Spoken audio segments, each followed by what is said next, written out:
para pendidik mulia terpanggil jiwanya melangkah dalam satu cita, selamat dan bahagia anak bangsa. Bismillahirrahmanirrahim. Assalamualaikum warahmatullahi wabarakatuh.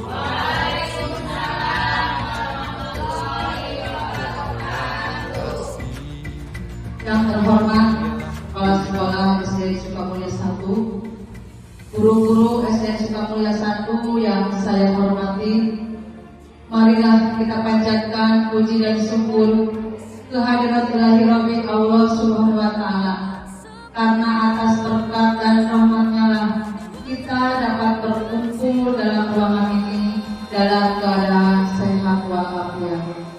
Salawat serta salam semoga tercurah limpahkan kepada Nabi besar Nabi Muhammad SAW, kepada para keluarganya, sahabatnya, serta kita selaku umatnya. Amin ya Rabbal. Sebelum ke acara selanjutnya, marilah kita bersama-sama membaca basmalah. Bismillahirrahmanirrahim. Terima kasih saya ucapkan kepada ibu-ibu SD Sukamulya 1 yang sangat hebat dan sangat luar biasa, ya, telah hadir dan menyempatkan waktunya dalam acara penyebaran pemahaman dan penerapan pengalaman budaya positif. Izinkan saya di sini untuk sharing, ya. Bukannya di sini saya untuk menggurui. Saya sharing mendapatkan ilmu dari pendidikan guru penggerak dalam modul 1.4, karena ini merupakan salah satu tugas untuk menyebarkan pemahaman tentang budaya positif. Nah, ibu-ibu, gimana kabarnya hari ini? Agar lebih semangat dan kompak lagi, kalau saya mengatakan bagaimana kabar ibu-ibu hari ini? Alhamdulillah, luar biasa. Allah. Bisa dipahami? Bagaimana kabar ibu-ibu hari ini? Alhamdulillah, luar biasa. Allah.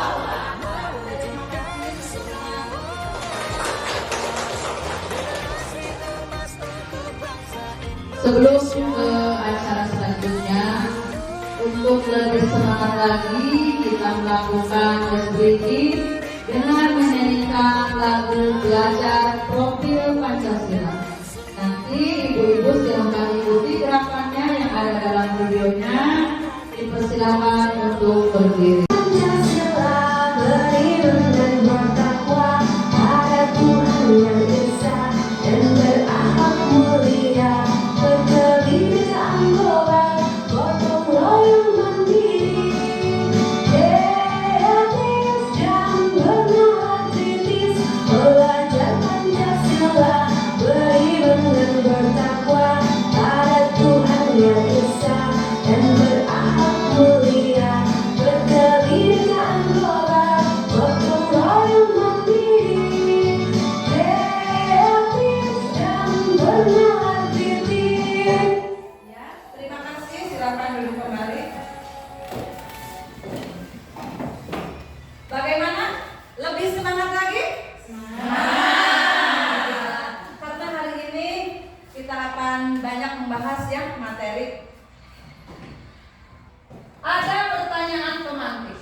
Bapak Ibu atau mengenai budaya positif.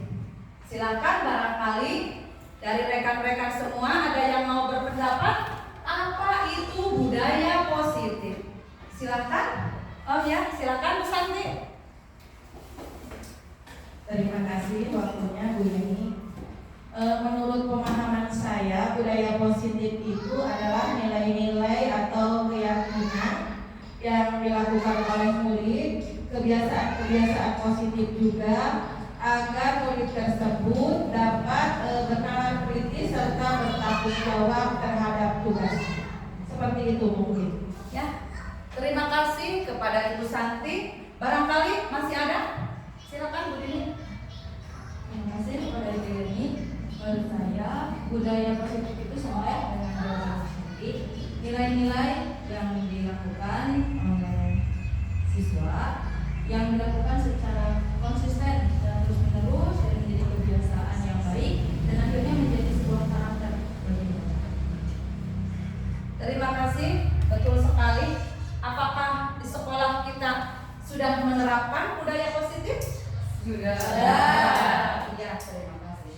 Nah, kita ilustrasikan peraturan kelas ini mempunyai ruang lingkup yang sedikit ya. Peraturan kelas ini bersifat sementara. Murid itu menurutinya selama ada peraturan itu saja. Tapi kalau peraturan kelas kita dari peraturan kelas ini dibuat keyakinan kelas. Karena keyakinan kelas ini mengandung nilai-nilai kebajikan universal, ya. Itu timbul dari motivasi dari dalam diri anak tersebut. Ini motivasinya motivasi internal. Kalau peraturan itu eksternal. Jadi, kalau peraturan kelas kita berubah menjadi keyakinan kelas, ini waktunya bertahan lama. Ya. Kalau misalnya keyakinan kelas sudah dijalankan, ya, sudah konsisten dan berkelanjutan, maka lingkungan pun akan positif. Nah, setelah lingkungan positif, lama-lamaan akan menjadi budaya yang positif. Nah, untuk selanjutnya, dalam konsep-konsep modul budaya positif ini ada beberapa. Pertama, perubahan paradigma belajar. Yang kedua, disiplin positif. Yang ketiga, motivasi perilaku manusia. Dan yang keempat, kebutuhan dasar. Kelima, posisi kontrol. Keenam, keyakinan kelas. Dan yang ketujuh, segitiga restitusi. Agar tercipta budaya positif, kita sebagai seorang guru harus melaksanakan ini semua, ya. Mari kita bahas apa saja konsep-konsep inti dalam modul budaya positif. Kita yang pertama dulu, perubahan paradigma belajar. Nah, agar kita mengetahui apa itu paradigma belajar, kita akan melakukan kegiatan coba lakukan. Silakan ibu-ibu berpasangan, ya.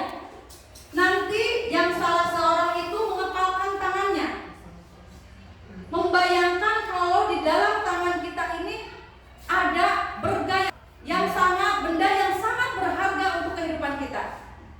Teman yang satunya lagi berusaha untuk membuka kepalan tangan ini, ya. Boleh dengan mengintimidasi, memarahi, menggoda, atau menggeliti untuk membuka kepalan tersebut.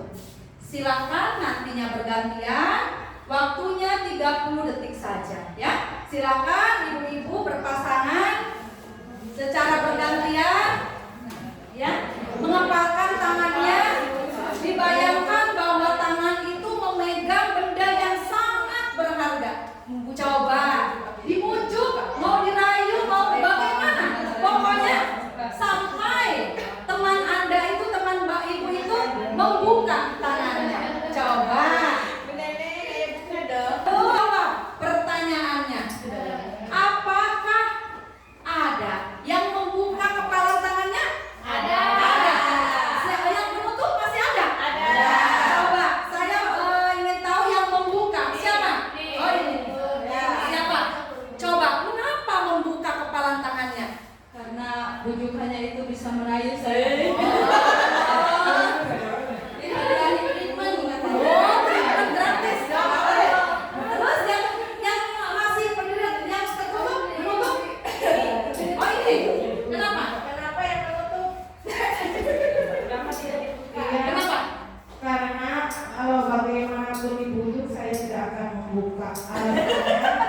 Karena itu benda yang sangat berharga, jadi tidak dapat dibujuk atau dirayu. Terima kasih. Nah, untuk yang pertanyaan nomor 1 dan nomor 2 ini bervariasi, ya. Ada yang membuka, ada yang menutup. Terus dalam kegiatan ini sesungguhnya siapa yang memegang kendali atau kontrol untuk membuka atau menutup kepala tangan? Siapa yang mengontrolnya itu? Yang memegang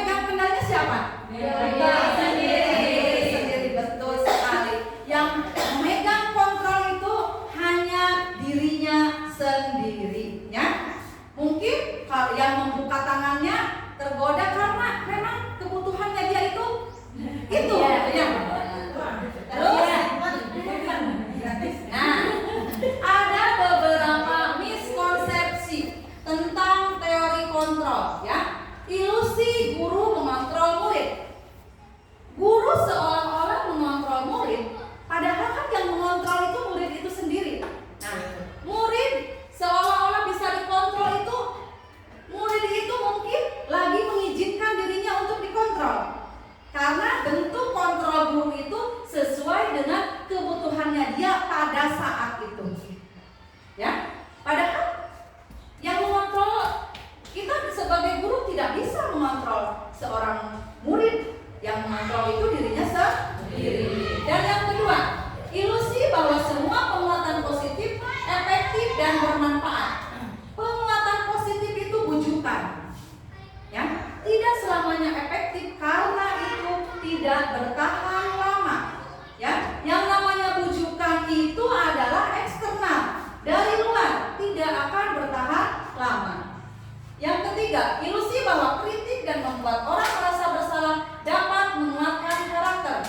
Kritik dan membuat orang merasa bersalah itu akan menuju siswa ke dalam identitas gagal. Ya, kenapa identitas diri, merasa gagal dan merasa tidak berharga. Dan yang keempat, ilusi bahwa orang dewasa memiliki hak untuk memaksa. Kita sebagai seorang guru, orang dewasa, kalau sifatnya memaksa itu tidak akan bertahan lama. Sama, memaksa itu adalah motivasi eksternal. Nah, perubahan paradigma stimulus respon menuju teori kontrol atau teori pilihan. Menurut stimulus respon, realitas kebutuhan kita sama. Padahal menurut teori kontrol, realitas kebutuhan kita berbeda. Apakah betul kebutuhan kita berbeda? Betul, ya. Yang kedua, semua orang melihat hal yang sama. Padahal setiap orang memiliki gambaran yang berbeda. Setiap orang itu memiliki visi, impian, ya, yang berbeda-beda. Dan yang ketiga, kita mencoba mengubah orang agar berpandangan sama dengan kita. Kita berusaha memahami pandangan orang lain tentang dunia. Orang lain tidak mungkin berpandangan sama terhadap kita, tapi kita yang harus berusaha untuk memahami pandangan orang lain. Harus adanya kolaborasi, ya, dan kesepakatan untuk menciptakan pilihan-pilihan baru. Kalau misalnya ada siswa yang bermasalah, kita langsung gagal atau kamu mah dengan siswanya itu sendiri, dengan orang tuanya, dengan rekan sejawat atau dengan kepala sekolah, ya. Model berpikir menang atau kalah. Di sini guru yang menang, siswa yang kalah. Padahal harusnya model berpikir menang-menang, yaitu win-win solution. Guru harus bisa, kalau siswa melakukan kesalahan itu, siswa itu harus bisa bertanggung jawab atas kesalahannya. Jadi jangan dicap gagal atau kalah si murid tersebut. Nah, tadi udah yang pertama, sekarang yang kedua yaitu disiplin. Menurut Bapak Ibu, apa itu disiplin? Barangkali ada yang mau mengemukakan pendapatnya. Siapa? Disiplin itu apa? Ya, silakan Bu Puspa. Baik, terima kasih Bu Yeni. Sedikit saya akan mengungkapkan tentang apa itu disiplin. Menurut pemahaman saya, disiplin itu adalah suatu sikap atau perasaan seseorang untuk patuh terhadap suatu aturan. Kemudian setelah patuh, dia melaksanakan aturan tersebut dengan penuh tanggung jawab. Terima kasih. Terima kasih. Masih ada lagi? Cukup? Nah, kita akan bahas, ya. Disiplin itu identik dengan peraturan, ya. Coba kita lihat. Nah, disiplin positif atau disiplin berasal dari bahasa Latin. Disiplina yang artinya belajar. Disiplin positif adalah pendekatan disiplin yang mengajarkan tanggung jawab kepada anak dan mengembangkan kesadaran diri berdasarkan nilai-nilai kebajikan. Disiplin positif lebih fokus pada disiplin internal yang memungkinkan siswa mengontrol tindakan mereka. Dengan disiplin di sini siswa dapat memahami dan menyadari tindakan mereka berdasarkan motivasi internal, bukan karena pujian ataupun hadiah. Menurut Ki Hajar Dewantara, kemerdekaan disitulah pasti ada disiplin yang kuat.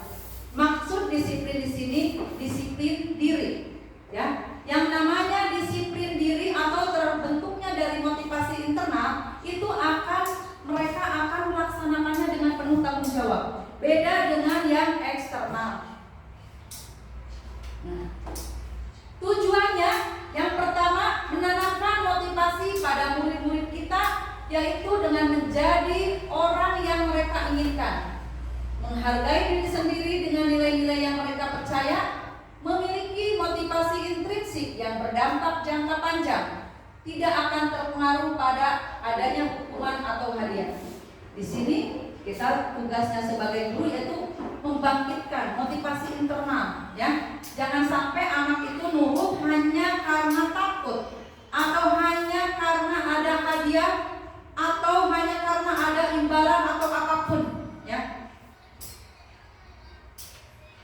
Nah, dari tadi kita udah menyinggung nilai-nilai kebajikan universal. Apa itu nilai-nilai kebajikan universal? Yaitu sifat-sifat positif manusia yang merupakan tujuan mulia yang ingin dicapai setiap individu. Bersifat universal dan lintas bahasa, suku bangsa, agama maupun latar belakang. Nilai-nilai kebajikan ini sangat diperlukan untuk membuat keyakinan kelas, ya. Karena dari nilai-nilai kebajikan ini pasti ini motivasinya dari internal. Ada beberapa organisasi yang menyatakan nilai-nilai kebajikan. Di sini saya mengambil 3 organisasi. Ada 8 yang ada dalam modul, tapi di sini saya mengambilnya 3. Profil pelajar Pancasila. Kita sudah tadi ya menyanyikan lagu Profil Pelajar Pancasila. Di sini primary years program, toleransi, rasa hormat, integritas, mandiri, ya, menghargai. Dari 9 pilar karakter itu ada hormat dan santun, percaya diri, baik dan rendah hati. Nah, ini adalah nilai-nilai kebajikan. Misalnya begini, peraturan kelasnya membuang sampah pada tempatnya. Itu peraturan kelasnya. Tapi kalau misalnya nilai-nilai kebajikan universalnya itu apa? Tanggung jawab atau disiplin, ya. Begitu maksudnya. Ini nilai-nilai kebajikan universal. Nanti kita bahas dalam membuat keyakinan kelas. Nah, dan yang ketiga, teori motivasi perilaku manusia. Dari tadi kita udah membahas motivasi eksternal, internal. Nah, untuk menghindari ketidaknyamanan atau hukuman ini adalah tingkat terendah dari teori motivasi perilaku manusia. Karena apa? Karena ketidaknyamanan akan timbul dalam diri mereka. Pertanyaannya, apa yang akan terjadi apabila saya tidak melakukannya? Apakah akan mendapat hukuman? Ya, berarti mereka itu menghindari ketidaknyamanan. Dan yang kedua, untuk mendapatkan imbalan dari orang lain atau institusi. Ini setingkat lebih atas daripada nomor 1, ya. Ini sama, motivasi eksternal. Apa yang saya dapatkan apabila saya melakukannya? Berarti dia melakukan sesuatu karena mengharapkan imbalan. Kalau misalnya mengharapkan imbalan kan ketergantungan. Kalau misalnya tidak mendapat imbalan atau hadiah, mungkin si orang itu atau murid tersebut akan merasa kecewa, ya. Ini sama, motivasi eksternal. Nah, untuk menjadi orang yang mereka inginkan dan menghargai diri sendiri dengan nilai-nilai yang mereka percaya, saya akan menjadi orang yang seperti apa apabila saya melakukan tersebut, ya. Ini adalah motivasi internal, tujuan disiplin positif. Motivasi internal akan lebih lama, sedangkan motivasi eksternal hanya dalam waktu yang singkat atau hanya sementara.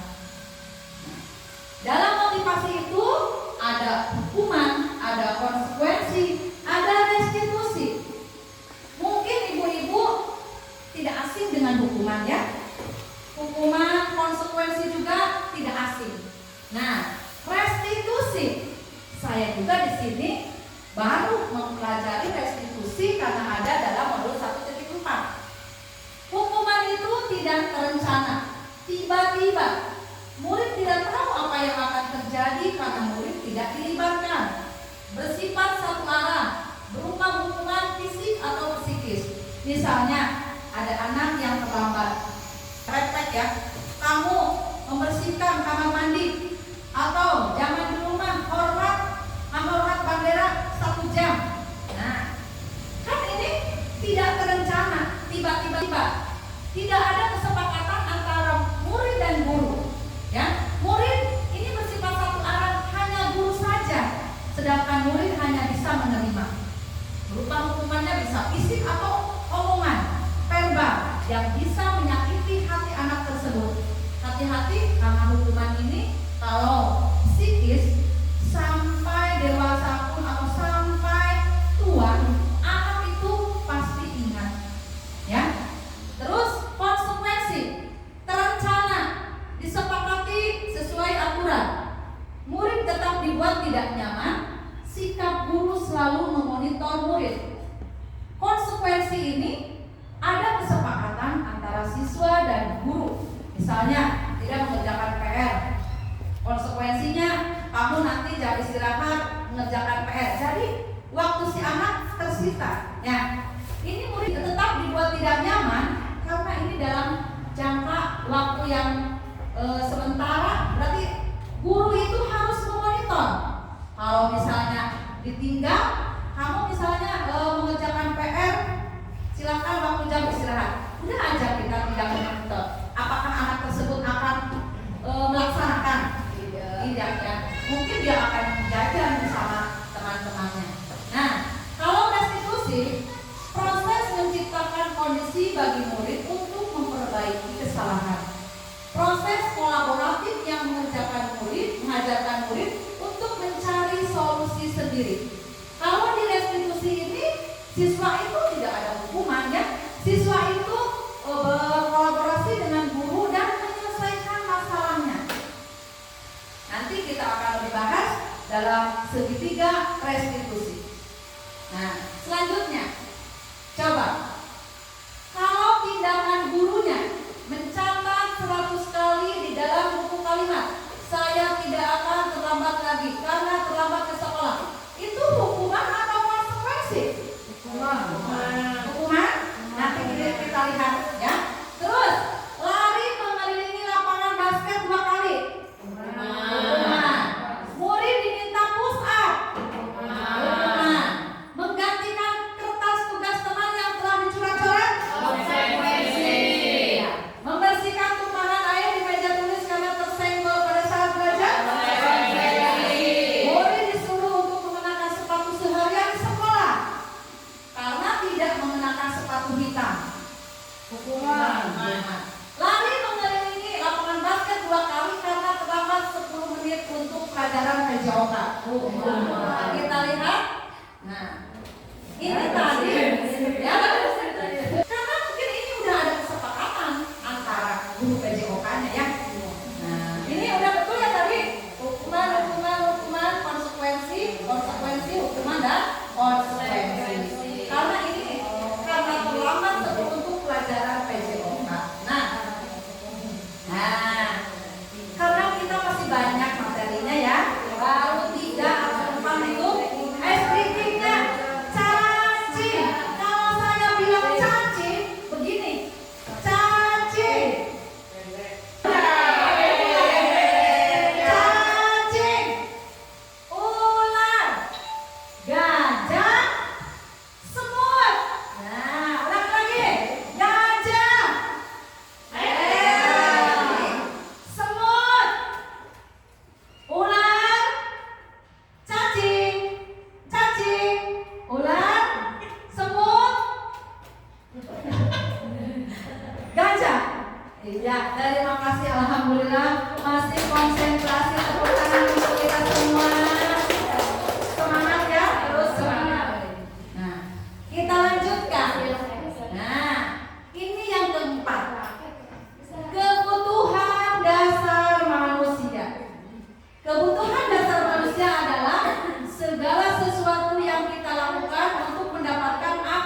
tujuan tertentu dan semua usaha terbaik yang kita lakukan yaitu dalam rangka agar kebutuhan dasar kita terpenuhi dengan baik.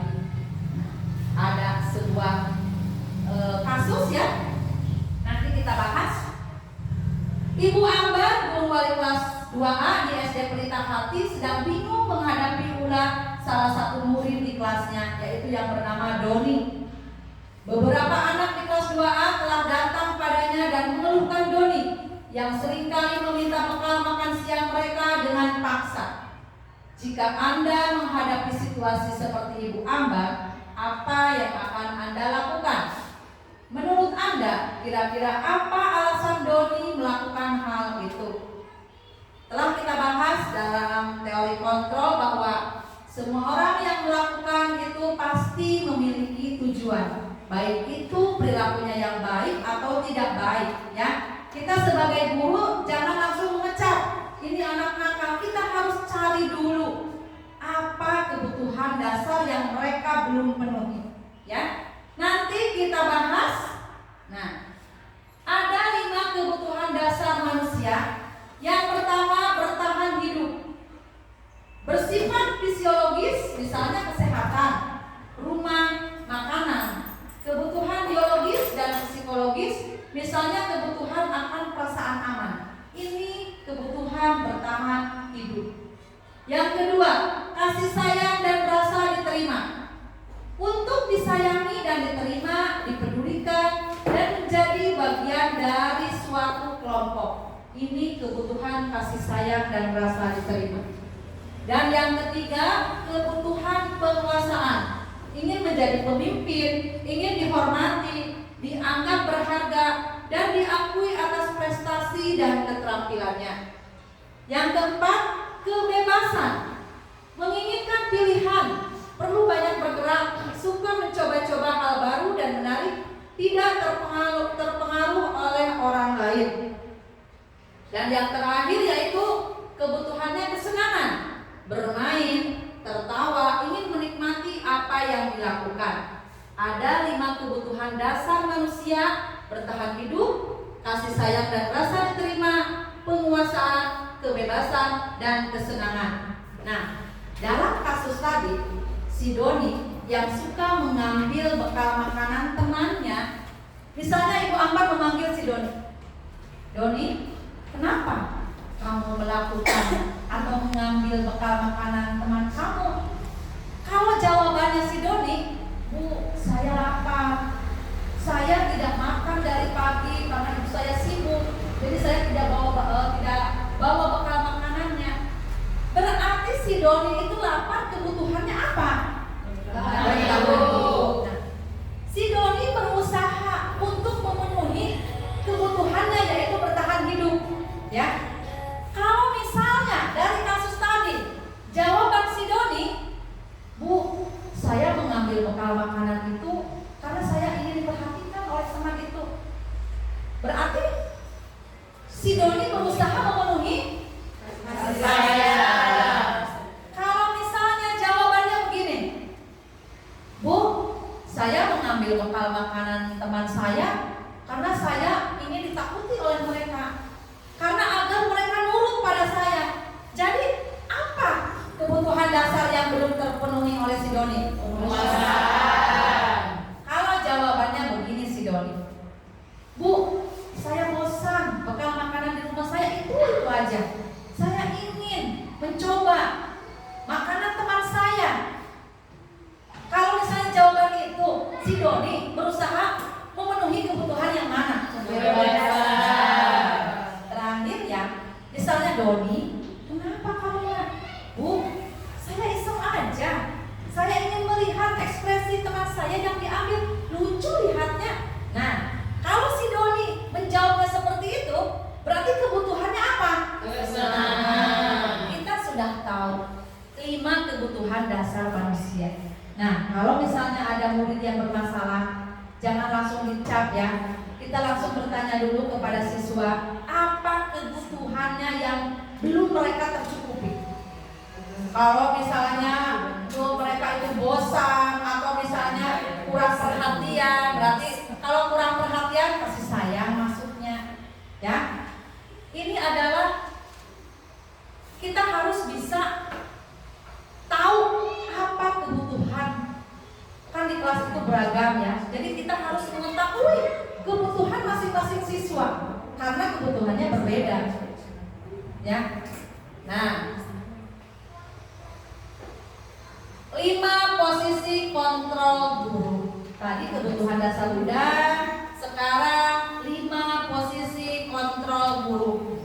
Berdasarkan teori kontrol Dr. William Glasser menyimpulkan 5 posisi kontrol yang diterapkan seorang guru. Ada penghukum posisinya, ada pembuat merasa bersalah, ada sebagai teman, ada sebagai pemantau, dan ada sebagai manajer.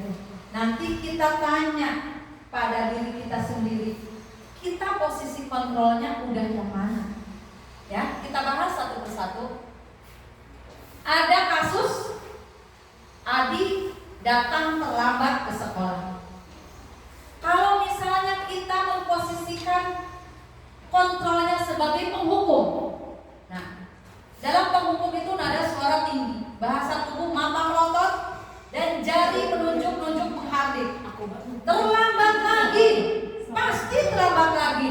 Selalu datang terlambat. Kapan bisa datang tepat waktu? Nah, itu adalah kalau nadanya tinggi, berarti kita memposisikan diri kita itu sebagai penghukum. Bagaimana perasaan murid bila guru berbicara seperti itu?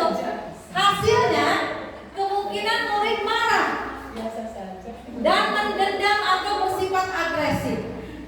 Bisa saja sesudah kembali duduk, murid tersebut akan mencoret-coret bukunya di meja tulisnya. Lebih buruk lagi, sepulang sekolah, murid melihat motor atau mobil bapak ibu guru akan menggores kendaraan tersebut dengan paku. Emang kelihatannya biasa saja, tapi kan kita tidak tahu. Hatinya mungkin tersakiti atau gimana kalau kita memposisikan diri kita sebagai penghukum. Dan yang kedua, kasusnya masih sama. Ya, kalau kita memposisikan diri sebagai pembuat rasa bersalah, nada suaranya memelas, halus, sedih, bahasa tubuh merapat pada anak, lesu. Adi, kamu ini gimana ya? Kamu sudah berjanji dengan ibu tidak akan terlambat lagi. Kamu kenapa ya senang sekali mengecewakan ibu? Ibu benar-benar kecewa sekali. Nah, bagaimana perasaan murid bila ditegur seperti cara ini? Murid akan merasa bersalah. Bersalah telah mengecewakan ibu atau bapak gurunya. Murid akan merasa menjadi orang yang gagal. Nah, tadi saya udah menyinggung kalau membuat rasa bersalah itu akan menggiring murid menjadi identitas yang gagal dan tidak sanggup membahagiakan orang lain. Kadangkala sikap seperti ini lebih berbahaya dari sikap penghukum, karena emosi akan tertanam rapat di dalam murid menahan perasaan. Tidak seperti murid dalam dengan guru penghukum, di mana murid bisa menumpahkan amarahnya, walaupun dengan cara negatif. Murid tertekan seperti inilah yang tiba-tiba meletus amarahnya dan bisa menyakiti diri sendiri atau orang lain. Kalau kita memposisikan diri, kontrol kita membuat rasa bersalah. Dan yang ketiga, kalau kita memposisikan sebagai teman, ya, nadanya ramah, akrab, bercanda, bahasa tubuhnya merapat pada murid, mata dan senyum jenaka. Adik, ayolah, bagaimana sih kamu? Kemarin kamu sudah janji ke bapak, bukan? Kenapa terlambat lagi? Sambil tertawa ringan. Ya sudah, tidak apa-apa. Duduk dulu sana. Nanti Pak Guru bantu kamu ini. Senyum-senyum guru nanti ya. Murid akan merasa senang dan akrab dengan guru. Ini termasuk dampak positif. Hanya saja sisi negatifnya, murid akan tergantung pada guru tersebut. Bila ada masalah, dia merasa bisa mengandalkan guru tersebut untuk membantunya. Akibat lain dari posisi teman, Adi hanya akan berbuat sesuatu bila yang menyuruh adalah gurunya tersebut. Dan belum tentu berlaku dengan yang sama dengan guru atau orang lain. Ya, ini kalau kita memposisikan kontrol kita sebagai teman. Yang keempat, posisi kontrol itu sebagai pemantau. Masih sama kasusnya, nada suara datar, bahasa tubuh yang formal. Adi, tahukah kamu jam berapa kita memulai? Tahu Pak, kamu terlambat 15 menit. Apakah kamu sudah mengerti konsekuensi yang harus dilakukan bila terlambat? Paham Pak, saya harus tinggal kelas pada jam istirahat, nanti mengerjakan tugas ketertinggalan saya. Ya benar, nanti pada saat istirahat kamu harus tinggal di kelas untuk menyelesaikan tugas yang tertinggal tadi. Saya tunggu. Nah, perasaan muridnya, hasilnya murid memahami konsekuensi yang harus dijalankan karena tidak telah melanggar salah satu peraturan sekolah. Guru tidak menunjukkan emosi yang berlebihan, menjadi marah atau membuat merasa bersalah. Murid tetap dibuat tidak nyaman, yaitu harus tinggal kelas pada waktu jam istirahat untuk mengerjakan tugas. Guru harus memantau murid pada saat mengerjakan tugas di jam istirahat karena murid tidak bisa ditinggal seorang diri. Kalau kita posisinya sebagai pemantau, kita harus memonitor, ya. Yang terakhir, posisi kontrol yaitu sebagai manajer. Manajer itu nada suaranya tulus, bahasa tubuhnya tidak kaku sambil mendekat kepada murid. Adi, apakah kamu mengetahui jam berapa sekolah dimulai? Tahu Pak, jam 7. Ya, jadi kamu terlambat. Kira-kira bagaimana kamu akan memperbaiki masalah ini? Saya bisa menanyakan teman saya Pak untuk mengejar tugas yang tertinggal. Baik, itu bisa dilakukan. Apakah besok akan ada masalah untuk kamu agar bisa hadir tepat waktu ke sekolah? Tidak Pak, saya bisa hadir tepat waktu. Baik, saya hargai usahamu untuk memperbaiki diri. Nah, kita kalau posisinya sebagai manajer, pada posisi ini maka suara guru sebaiknya tulus, tidak perlu marah, tidak perlu meninggikan suara, apalagi menunjuk-nunjukkan jari ke murid, berkaca pinggang, bersikap seolah-olah menyesal, tampak sedih sekali akan perbuatan murid, ataupun bersenda gurau menempatkan diri sebagai teman murid. Fokus pada murid bukan untuk membahagiakan guru atau orang tua. Murid sudah mengetahui adanya suatu masalah dan sesuatu perlu terjadi bila guru mengambil posisi pemantau.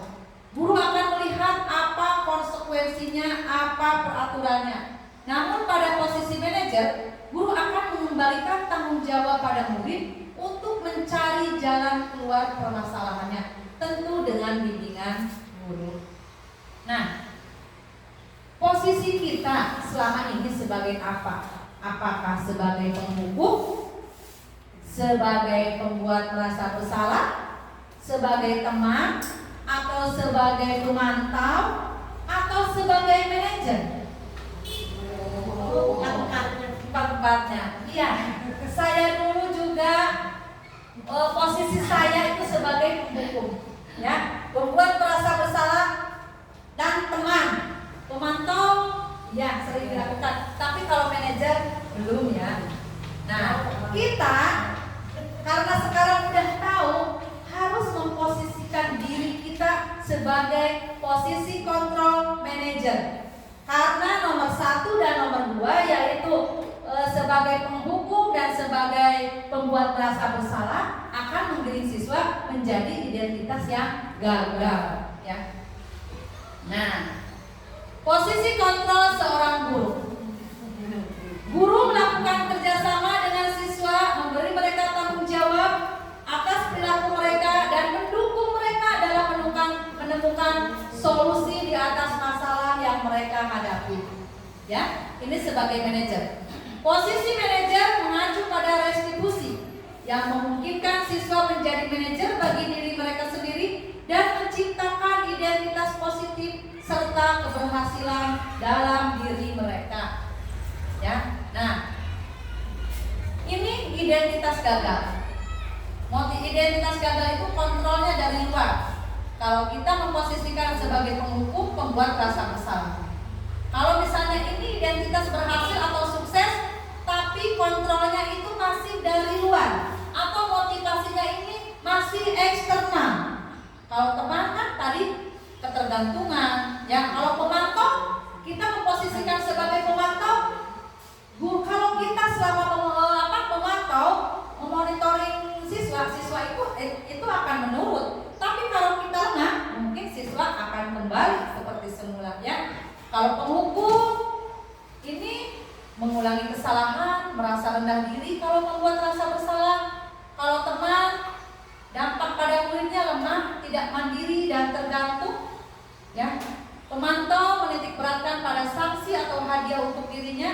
Kalau kitanya sebagai manajer akan berdampak pada muridnya, mengevaluasi diri, bagaimana cara untuk memperbaiki dirinya. Saya kecewa sekali dengan kamu. Ini termasuk posisi kontrol yang mana? Membuat rasa bersalah. Iya. Kamu tidak pernah benar melakukannya. Ayolah, lakukan demi Bapak. Hah? Ini teman. Apakah kamu mau mendapatkan stiker bintang hari ini? Bagaimana kamu bisa menyelesaikan masalah ini? Kamu selalu paling terakhir. Membuat rasa bersalah. Hah? Rasa bersalah. Saya kecewa sekali. Berarti si murid itu kan merasa bersalah, ya. Kamu tidak pernah benar melakukannya. Ini penghukum, jadi dicap tak benar. Murid Tidak pernah. iya. Ayolah, lakukan demi ibu. Teman kan sambil senyum. Apakah kamu mau mendapatkan stiker? Itu adalah pemantau. Kalau bagaimana cara siswa menyelesaikan masalah itu manajer. Kamu selalu yang paling terakhir. Nah, kan udah dicap selalu paling terakhir, berarti penghukum. Nah, yang keenam, keyakinan kelas. Sudahkah ibu-ibu di sini membuat keyakinan kelas di kelasnya masing-masing? Sudah. Alhamdulillah. Terima kasih yang sudah. Yang belum, tolong membuat keyakinan kelas. Karena kalau kita membuat keyakinan kelas, kita bisa menggunakan atau mempergunakan yaitu segitiga restitusi untuk menyelesaikan masalah siswa. Ya. Coba, mengapa tidak peraturan saja? Mengapa harus keyakinan kelas? Karena tadi di awal peraturan kelas itu ruang lingkupnya sedikit, ya. Ini tidak mengandung nilai-nilai kebajikan universal. Kalau keyakinan, nah di sini, mengapa kita memiliki peraturan harus menggunakan helm bila mengendarai kendaraan roda 2? Kenapa? Misalnya keamanan, keselamatan. Itu kan keamanan termasuk keyakinan kelas. Ya, keyakinan kelas karena itu keamanan adalah nilai-nilai kebajikan universal. Mengapa kita memiliki peraturan 3M, menggunakan masker, mencuci tangan, dan menjaga jarak 1,5 meter? Ini berarti berhubungan dengan kesehatan. Mengapa kita memiliki peraturan harus datang tepat waktu pada saat mengikuti pelatihan? Ini termasuk keamanan, kesehatan, disiplin. Itu adalah nilai-nilai kebajikan universal yang sudah tersirat dan tersurat, ya. Untuk mendukung motivasi intrinsik, kembali ke nilai-nilai keyakinan-keyakinan lebih menggerakkan seseorang dibandingkan mengikuti serangkaian peraturan-peraturan. Nah, kita kalau membuat, saya juga sendiri waktu awal tahun ajaran baru sudah membuat keyakinan kelas, tapi karena belum mempelajari modul ini, jadi saya salah persepsi.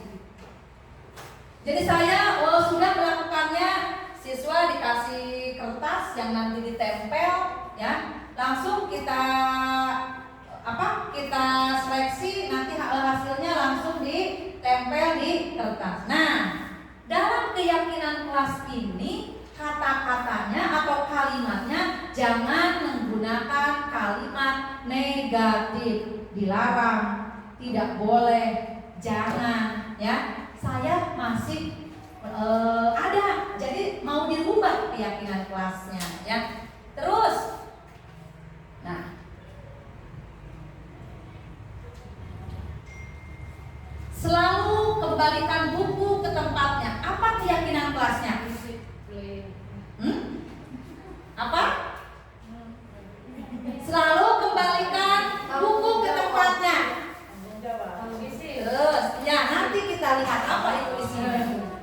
Dilarang mengganggu orang lain. Keamanan. Nah, ini kata dilarang, jangan ya.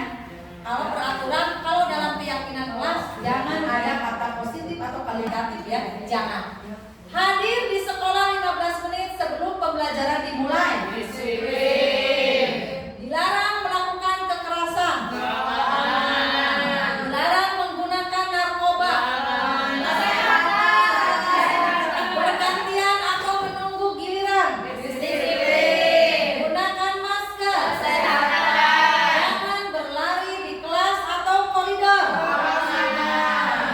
Nah, ini jangan berlari. Berarti kalimat positifnya silakan berjalan di kelas atau koridor. Jangan berlari, jadi harus silakan berjalan di kelas. Jangan membuang sampah sembarangan. Jangan silakan membuang, jangan. Silakan sampah pada tempatnya atau jagalah kebersihan. Jadi kita menghindari kata jangan. Itu tidak boleh. Kita lihat isinya.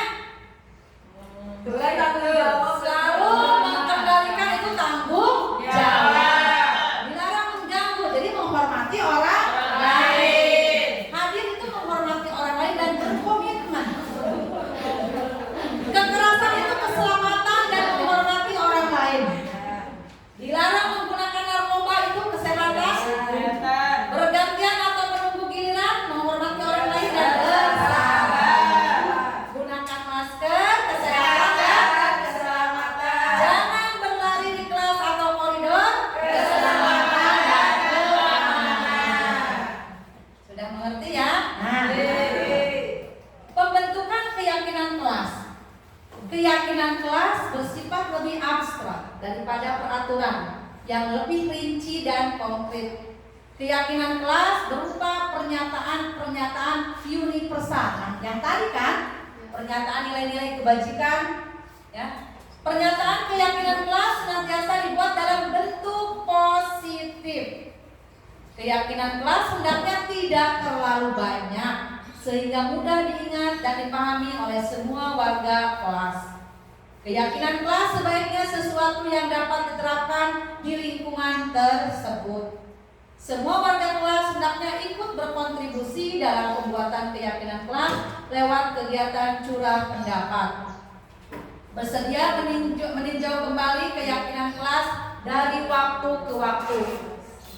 Ibu-ibu boleh menggunakan keyakinan kelas itu. Nanti saya mah di kelas 6A.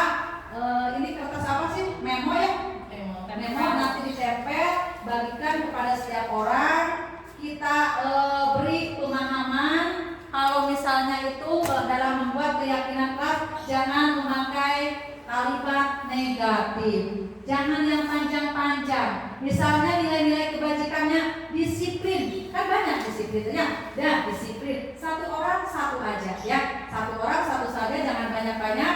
Percuma nilai keyakinan kelas banyak tapi tidak dilakukan. Ya, kita itu nilai keyakinan kelasnya sedikit tapi bisa dilaksanakan secara komitmen dan berkelanjutan.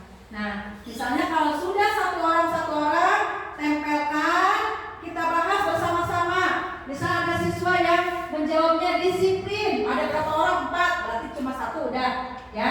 Menghormati, mungkin dari beberapa siswa itu akan ada kesamaan. Nanti kalau kita yang sama diringkas, kita misalnya dari 25 siswa, mungkin nilai kebajikannya yang beda itu misalnya ada 6. Udah, kita tempel Yang 6 itu kita sepakati bersama dengan siswa, ya. Karena keyakinan kelas itu adanya kesepakatan antara guru dan siswa. Nanti kita tempel dan siswa tersebut menandatangani yang sudah keyakinan kelasnya. Misalnya nama, tanda tangan. Nama, tanda tangan, udah ya. Berarti adanya kesepakatan atau keyakinan kelas. Sudahkah ibu-ibu melaksanakannya di kelas? Betul. Alhamdulillah ya. Harus ada keyakinan kelas. Karena apa? Kita kalau dalam melaksanakan atau memecahkan solusi menggunakan segitiga restitusi, ada tahapnya menanyakan keyakinan kelas.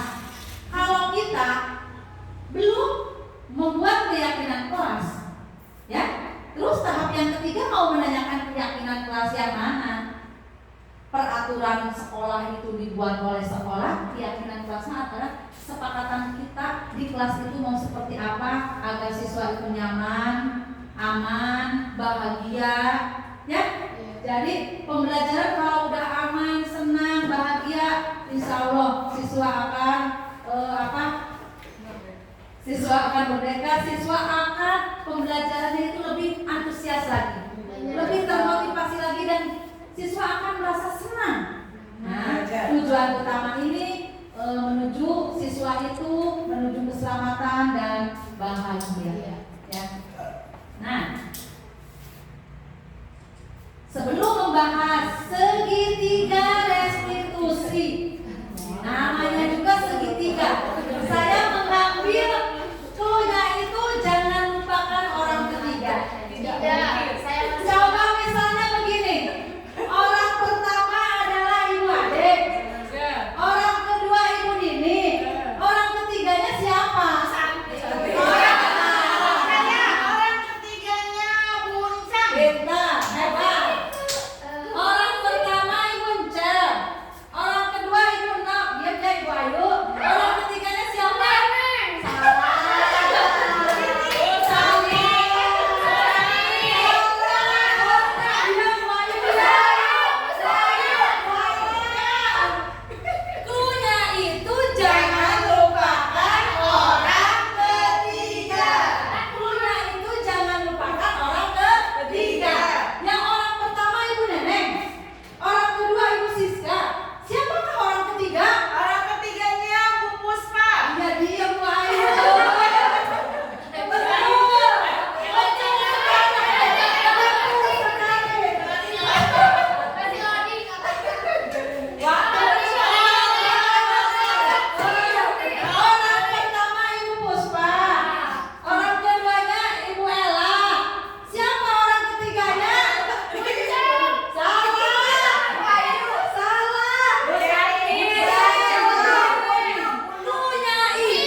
itu segitiga restitusi? Proses untuk menciptakan kondisi bagi murid untuk memperbaiki kesalahan mereka, sehingga mereka bisa kembali pada kelompok mereka dengan karakter yang lebih kuat lagi. Nah, menurut Gosen tahun 2004, restitusi adalah proses menciptakan kondisi bagi murid untuk memperbaiki kesalahan mereka, sehingga mereka bisa kembali pada kelompok mereka dengan karakter yang lebih kuat. Restitusi juga merupakan proses kolaboratif yang mengajarkan murid untuk mencari solusi untuk masalah mereka dan membantu murid berpikir tentang orang seperti apa yang mereka ingin menjadi tujuan mulia dan bagaimana mereka harus memperlakukan orang lain.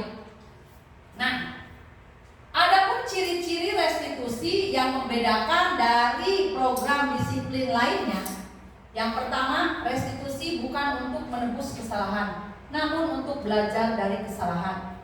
Ada ya, misalnya sudah memecahkan piring, diganti sama piring lagi atau udah cukup kata maaf. Ya, itu bukan restitusi, karena dalam restitusi ini belajar dari kesalahan, siswa harus bertanggung jawab mencari solusi.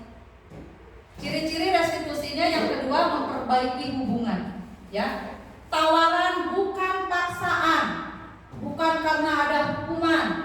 Tawarannya itu solusinya mau apa yang akan mereka lakukan.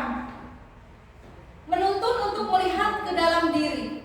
Nah, mencari kebutuhan dasar yang mendasari tindakan. Misalnya, si siswa itu kan kebutuhan dasarnya apa yang tidak terpenuhi. Restitusi adalah cara yang paling baik.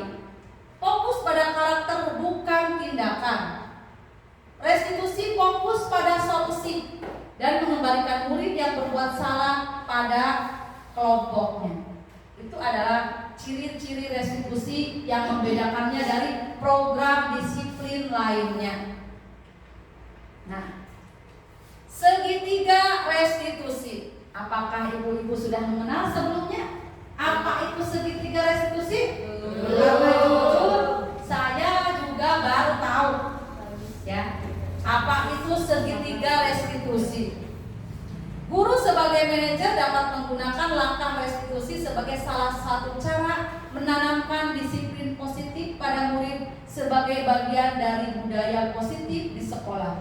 Tujuannya agar menjadikan murid dapat bertanggung jawab dan mandiri. Ada 3 langkah dalam segitiga restitusi, ya. Nah, yang pertama itu menstabilkan identitas. Yang kedua, tahap yang kedua, validasi tindakan yang salah. Langkah yang ketiga, menanyakan keyakinan. Nah, kalau kita melakukan segitiga restitusi, sedangkan keyakinan kelasnya belum dibuat, ini mau menanyakan keyakinan yang mana? Ya, kalau misalnya keyakinan sudah dibuat, sudah disepakati, siswa ada yang melanggar, ditanyakan. Siswa itu melanggar keyakinannya yang mana? Apa yang disiplin? Apa yang bertanggung jawabnya? Ya, jadi kita bisa melakukan segitiga restitusi ini kalau keyakinan kelasnya sudah dibuat. Nah, dalam tahap menstabilkan identitas, guru bisa bertanya seperti ini. Nah, menstabilkan identitas itu membuat anak yang merasa gagal karena berbuat salah menjadi positif. Jadi siswa itu merasa, saya mah orang yang tidak berguna, gagal. Jadi harus distabilkan dulu emosinya agar menjadi yang lebih positif.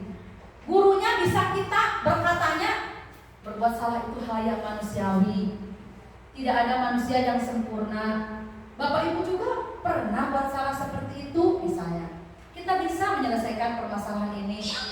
Bapak Ibu tidak tertarik untuk mencari tahu siapa yang benar, siapa yang salah. Bapak Ibu lebih tertarik untuk menyelesaikan masalahnya. Kalau kamu menyalahkan dirimu sendiri terus-menerus, apakah kamu bersikap baik pada dirimu sendiri?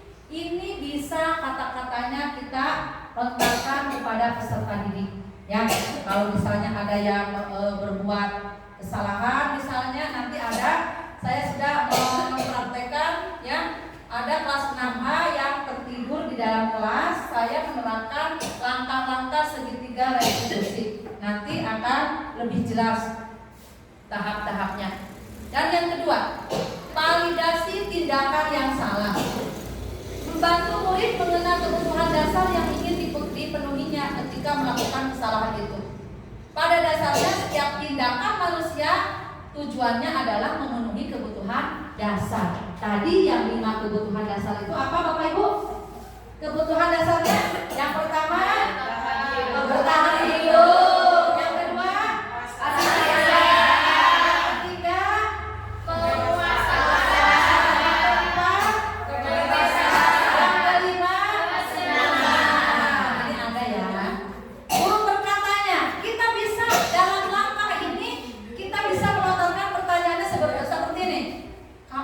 Yang kedua melakukan hal yang lebih buruk, tapi kamu tidak melakukannya kan? Kamu pasti punya alasan mengapa melakukannya.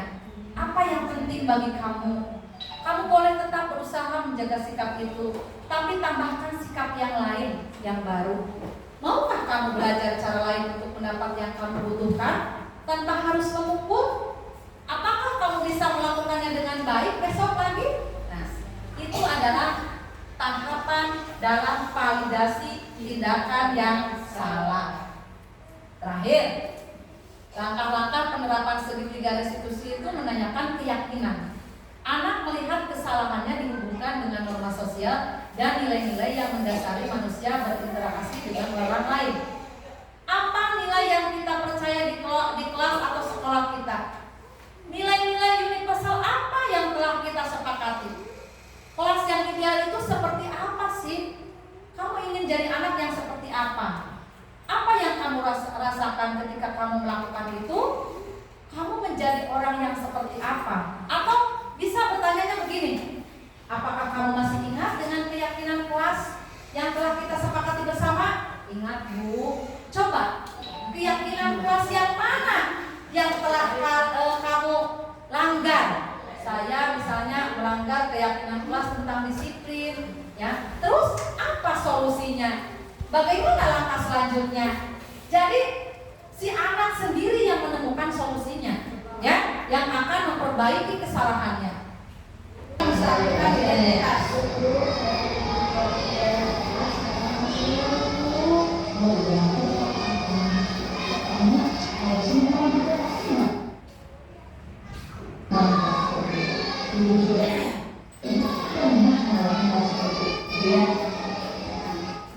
Jadi menanyakan dulu apakah kamu benar, kamu tidur di kelas, iya Bu, ya. Terus, nah lihat.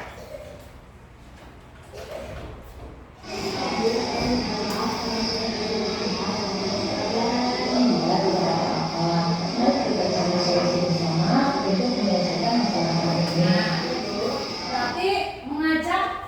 Jadi si guru tadi kan ibu tidak tertarik siapa yang salah atau siapa yang benar. Tapi marilah kita bersama-sama mencari solusi agar masalah kamu ini teratasi. Itu adalah dalam menstabilkan identitas. Langkah yang kedua, validasi tindakan yang salah. Berarti menanyakan alasannya. Kira-kira mengapa Fauzia itu tidur di dalam kelas? Karena malamnya dia itu nonton film atau main game sehingga terlambat, jadi di sekolahnya mengantuk. Ya, itu adalah validasi tindakan yang salah, itu menanyakan alasan. Pasti kamu yang menjadi alasan.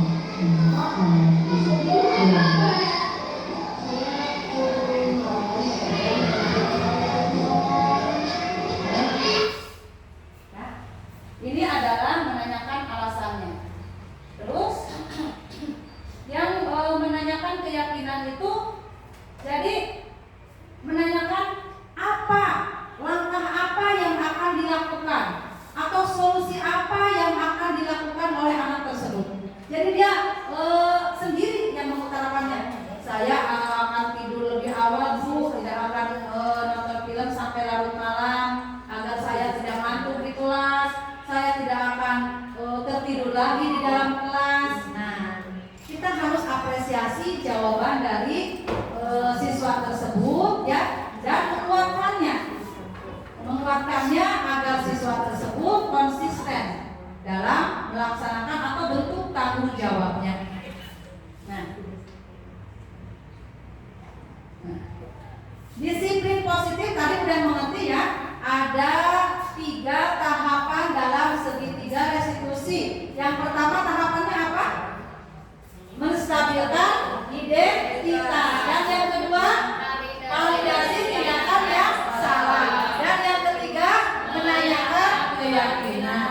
Nah, kita lihat disiplin positif, teori kontrol, teori pilihan Dr. William Glasser ya. Anda tidak bisa mengontrol orang lain, hanya Anda yang bisa mengontrol diri Anda. Makna disiplin, belajar kontrol diri dengan menggali potensi kita agar tercapai tujuan mulia, yaitu sesuatu menjadi seseorang yang kita inginkan berdasarkan nilai-nilai yang kita hargai. Semua perilaku memiliki tujuan, baik itu perilaku yang baik atau perilaku yang tidak baik. Teori motivasi itu ada yang eksternal, ada yang internal atau intrinsik. Untuk menghindari hukuman, untuk mendapatkan imbalan itu eksternal. Kalau untuk menghargai diri sendiri, motivasi intrinsik itu mengandung nilai-nilai kebajikan universal dan akan diterapkan dalam keyakinan kelas. Model berpikir menang-menang, adanya kolaborasi dan konsensus menciptakan pilihan baru. 5 posisi kontrol: penghukum, pembuat rasa bersalah, teman, pemantau, dan manajer. Setelah ini kita akan melakukan segitiga restitusi: menstabilkan identitas, validasi tindakan yang salah, dan menanyakan keyakinan. Nah, segitiga restitusi ini kita itu mengambil kebutuhan dasar siswa itu apa? Ya, kita itu harus tahu realita kebutuhan kita berbeda. Kita berusaha memahami pandangan orang lain tentang dunia.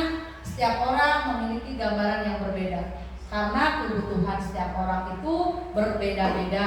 Kita harus mengetahui dulu apa kebutuhan yang belum terpenuhi oleh siswa tersebut, sehingga siswa tersebut melakukan kesalahan, ya.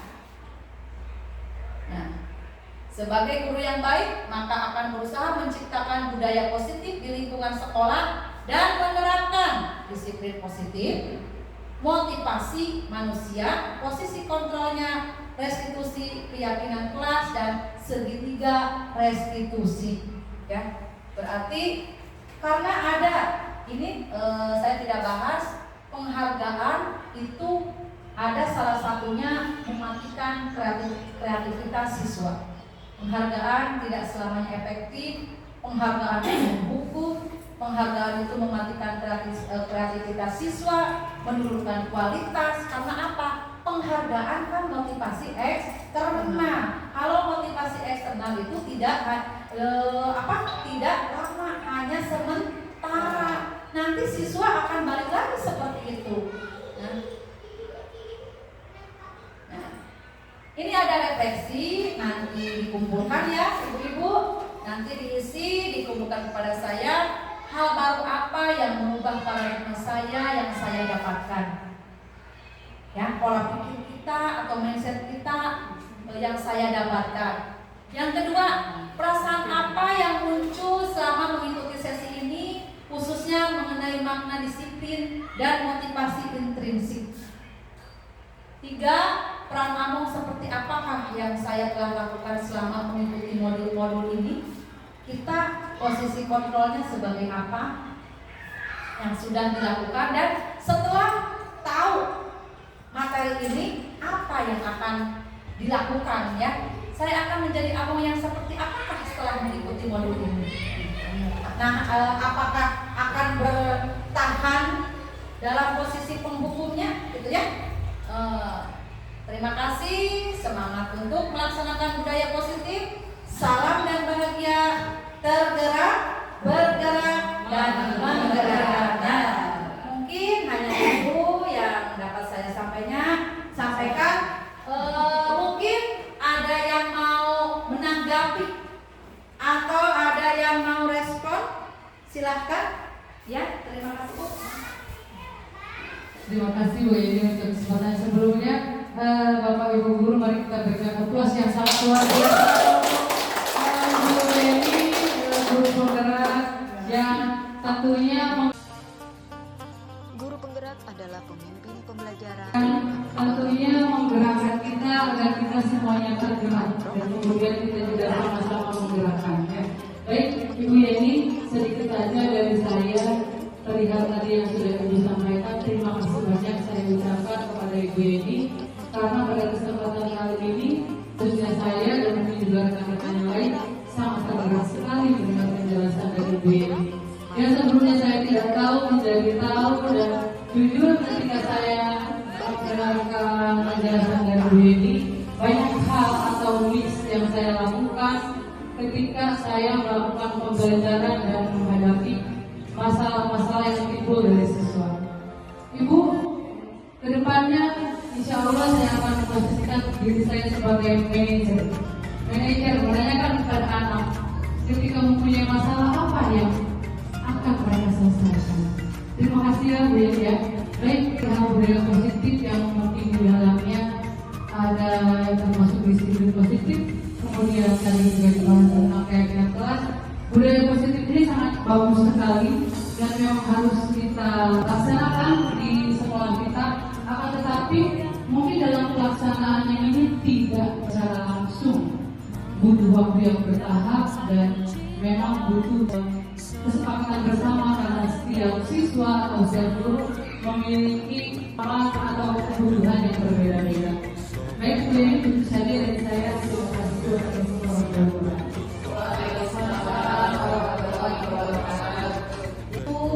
Kita butuh proses dan harus adanya kolaborasi atau keterlibatan dari berbagai pihak ya. Tidak hanya kita bisa mengandalkan diri kita sendiri, kita harus kolaborasi dengan siswa, orang tua siswa, rekan guru, kepala sekolah dan pihak sekolah yang lainnya. Alhamdulillah, terima kasih kepada rekan guru. Marilah kita bersama-sama mengucapkan alhamdulillah. Terima kasih untuk kita semua. Hanya itu yang bisa saya sampaikan. Kurang lebihnya saya mohon maaf.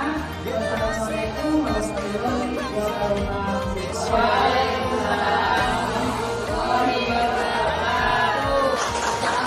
Selalu menuntut mereka sesuai kodratnya, mewujudkan semua. Assalamualaikum warahmatullahi wabarakatuh.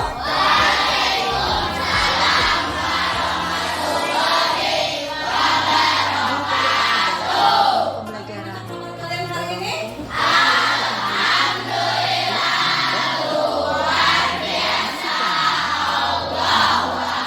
pembelajaran yang berpusat pada semangat ya. Nah, teladan. sebelum kita membuat keyakinan kelas agar lebih semangat lagi, silakan kalian berdiri. Kalian silakan berdiri ya. Ada bersatu kali ya, berdua kali, bertiga kali. Kita udah melaksanakannya ya. Coba sekarang dulu ya. Bersatu kali, berdua kali, bertiga kali, berkali-kali.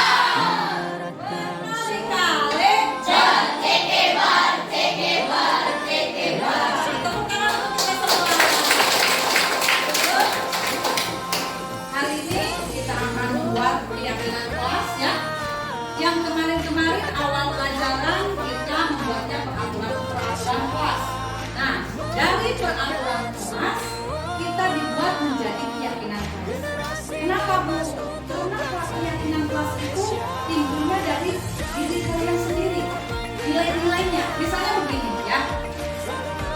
Dan jangan kalimat yang negatif. Misalnya jangan membuang sampah sembarangan. Kata jangan harusnya apa? Buanglah sampah pada tempatnya. Itu adalah peraturan. Kalau keyakinannya kira-kira apa? Menjaga kebersihan. Kalau misalnya kita menemukan uang ya, kita harus lapor atau harus kasih tahu ke gurunya ya, ini uang siapa Bu? Itu termasuk apa itu? Nah, jadi kalian nanti satu orang nanti ibu akan bagikan ya kertas ini, dibagikan satu orang, nanti kalian tulis keyakinan kelasnya ya, satu orang satu saja. Selain itu banyak keyakinan kelas apa? Disiplin, apalagi? Jujur, bertanggung jawab, toleransi, menjaga kebersihan, gotong royong, tenggang rasa, apalagi? Kalau keyakinan kelas itu untuk apa? Agar kelas kita itu aman, nyaman, dan kalian akan merasa bahagia karena adanya kesepakatan kalian dengan itu. Apa nilai-nilai yang akan dilakukan? Ya, nanti setelah kalian membuat keyakinan kelas, jangan hanya ditulis saja, jangan hanya dipampang di dinding kelas saja, tapi kalian laksanakan. Ya, kalian kira-kira keyakinan apa yang mau dituliskan, atau keyakinan yang apa yang ada dalam diri kalian? Ya, misalnya Bu, saya mau disiplin, ada tulis disiplin. Bu, saya pengennya religius, berakhlaknya boleh. Ya, saya saling menghormati, saling menyayangi. Ya, siap? Udah paham? Siap untuk menulis keyakinan kelas? Ya. Kita akan bagikan ya.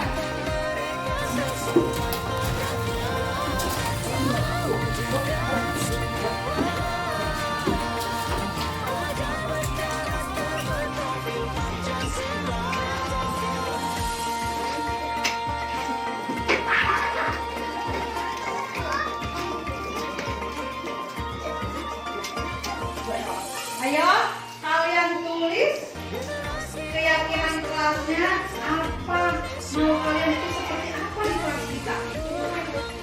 Kalau sudah, silakan kalian tempel di sini. Nanti kita bahas keyakinannya bersama-sama. Silakan.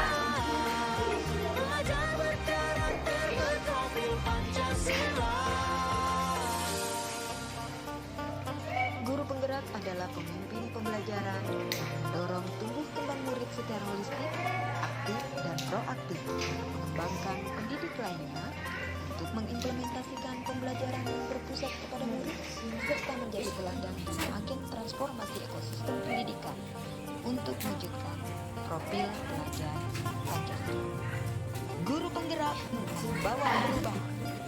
Guru penggerak Silakan juga maju pendidikan. dari sini dulu. Guru Satu penggerak orang. Silakan. bergerak, Oh, bergerak, ya. Dan kalian yang rapi ya. Dari atas dulu.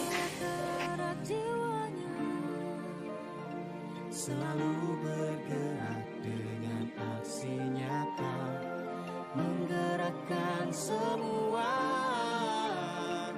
mewujudkan generasi emas. Kami guru penggerak, kita akan menghamba pada anak Indonesia, mewujudkan semua generasi emas untuk bangsa Indonesia. Kami guru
secara holistik, aktif, dan proaktif dalam mengembangkan pendidik lainnya untuk mengimplementasikan pembelajaran yang berpusat kepada murid serta menjadi teladan dan agen transformasi ekosistem pendidikan untuk mewujudkan profil pelajar Pancasila.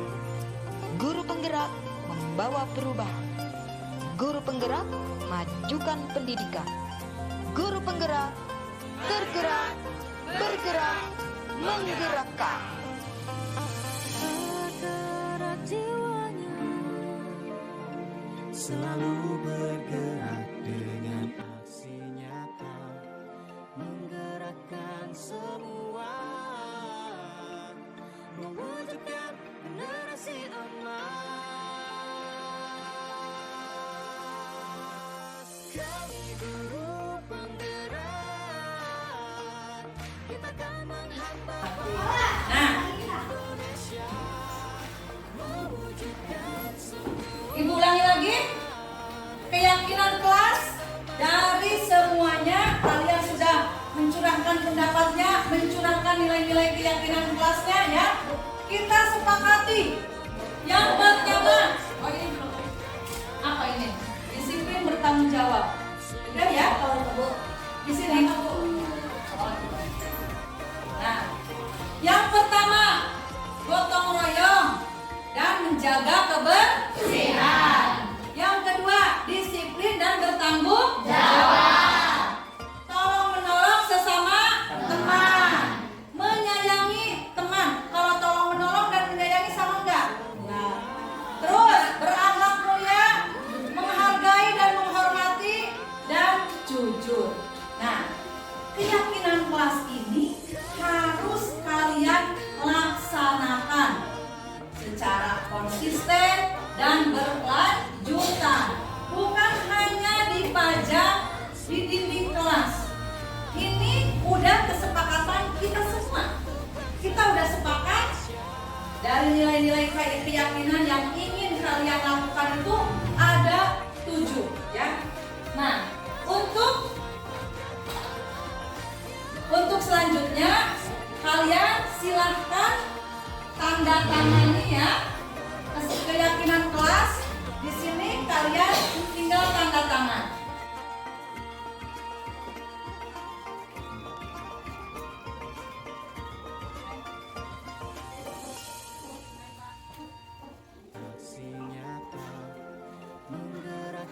Semoga nanti keyakinan kelas ini kalian akan lakukan, kalian akan merasa aman, nyaman, belajar menyenangkan, dan tentunya kalian akan merasa bahagia. Nah, dari keyakinan kelas ini tadi udah kita sepakati ada berapa? Ada 6. Apa sebutkan? Bergotong royong, menjaga kebersihan. Apa lagi? Toleransi, disiplin. Apa? Berakhlak mulia. Dengarkan dulu. Kalau disiplin itu contohnya apa saja? Disiplin contohnya apa saja? Datang tepat waktu, pintar. Apa lagi? Baju jangan dikeluarkan. Iya, apa lagi? Jangan memakai sendal. Kalau misalnya berakhlak mulia itu apa saja? Berakhlak mulia. Menolong teman, apa lagi? Menjenguk teman, apa lagi? Membantu teman yang sedang kesusahan. Ya, kalau menjaga kebersihan apa saja? Ya, buang sampah sembarangan. Apa lagi? Piket, ya. Terus yang tadi menghargai. Apa itu saling menghargai? Contohnya, menghargai teman yang berbeda agama. Apa lagi? Tidak mengganggu teman yang sedang beribadah.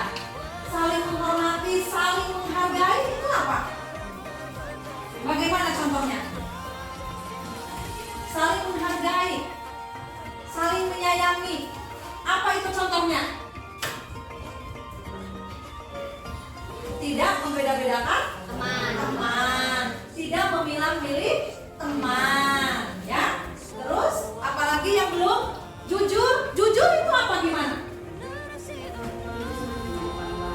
Penutupan uang. Diambil atau laporan? Nah, terus apa lagi? Kalau misalnya ulangan, sedang ulangan, kalian harus apa lagi? Tidak ngobrol. Apa lagi? Jujur udah, berakhlak mulia udah, menyayangi teman, menghargai, tolong menolong, bergotong royong dalam hal apa saja? Membersihkan kelas, terus tiket kelas, ya. Nah, kalian sudah tahu nilai-nilai keyakinannya. Semoga bisa diterapkan dan dilaksanakan. Mungkin hanya itu yang dapat Ibu sampaikan. Terima kasih. Wassalamualaikum warahmatullahi wabarakatuh.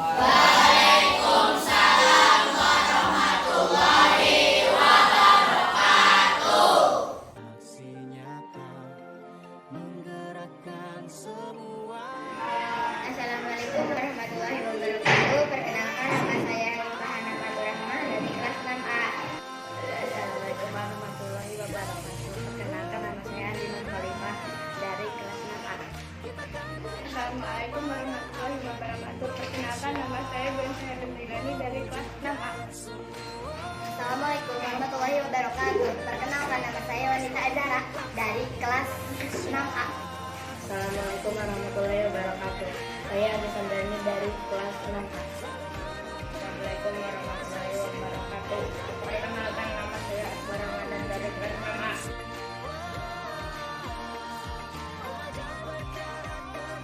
Perasaan saya sangat senang. Perasaan saya sangat seru. Perasaan saya sangat bahagia. Perasaan saya sangat gembira. Perasaan saya sangat senang dan bahagia. Saya sangat senang dan bahagia.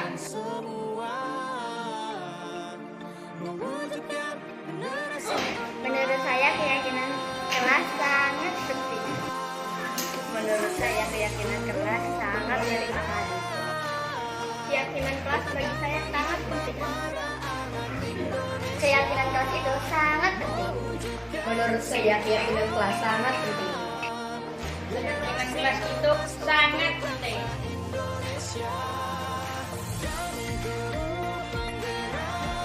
Karena dengan keyakinan kelas akan tercipta kelas yang aman, nyaman, dan menyenangkan.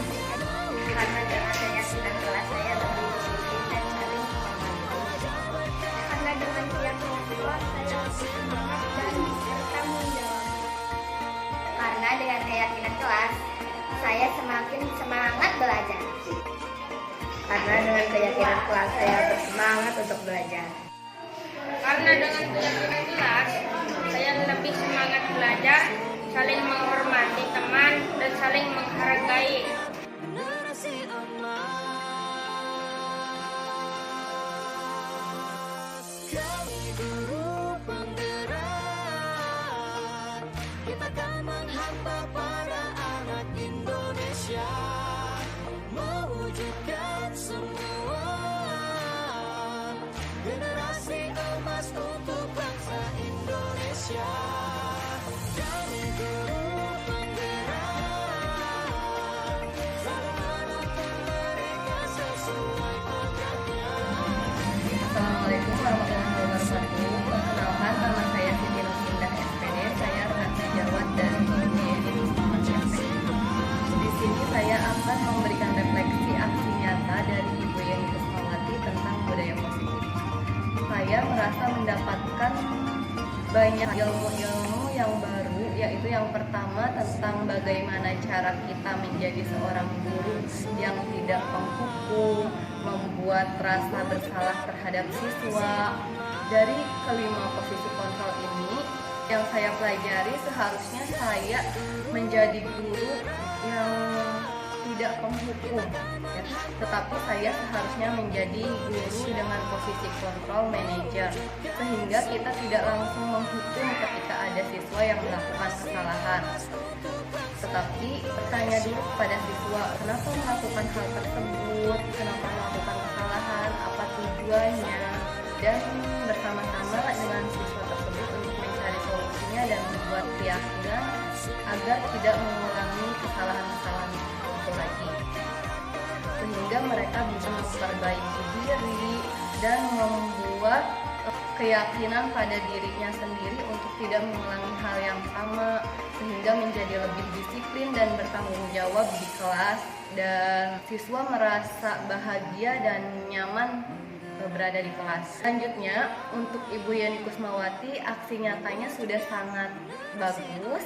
Semoga kedepannya menjadi guru yang lebih baik lagi dan bisa lancar menjadi guru penggeraknya, dan semoga saya juga bisa menyusul menjadi calon guru penggerak di tahun berikutnya. Terima kasih. Saya akhiri. Wassalamualaikum warahmatullahi wabarakatuh. Semangat. Assalamualaikum warahmatullahi wabarakatuh. Perkenalkan, nama saya Ibu Ayu Siti SPD. Saya rekan sejawat dari Ibu Yeni Kusmawati SPD. Alhamdulillah hari ini dapat ilmu yang luar biasa terkait dari agenda aksi nyata yang disampaikan Ibu Yeni Kusmawati SPD, yaitu tentang disiplin positif yang di dalamnya ada materi mengontrol diri. Ada juga perlakuan guru terhadap siswa. Kalau kita dulu mungkin dengan adanya hukuman atau konsekuensi untuk siswa, akan tetapi dengan adanya pemaparan yang tadi Ibu Yeni Kusmawati SPD sampaikan bahwa kurang efektif kalau misalkan dengan adanya itu hukuman. Dan ternyata dengan adanya aksi atau pemaparan budaya positif, nyatanya hari ini saya pola pikirnya itu lebih terbuka dan mindsetnya bahwa ada yang lebih efektif, yaitu dengan restitusi. Restitusi itu sendiri yaitu suatu pendekatan disiplin positif pada siswa tanpa menghakimi, melainkan dengan cara memberikan kesempatan terhadap siswa untuk mencari solusinya, sehingga mereka bisa kembali pada kelompok mereka dengan karakter yang lebih kuat. Dan ini juga sebagai motivasi untuk saya sebagai pendidik agar lebih memahami karakter siswa. Mungkin ini hasil yang saya dapatkan. Tetap semangat Ibu Yeni. Untuk Ibu Yeni pokoknya sukses terus dalam proses pendidikan guru penggerak. Semoga dalam prosesnya berjalan dengan lancar. Terima kasih. Wassalamualaikum warahmatullahi wabarakatuh. Mewujudkan generasi emas. Kami guru penggerak, kita kan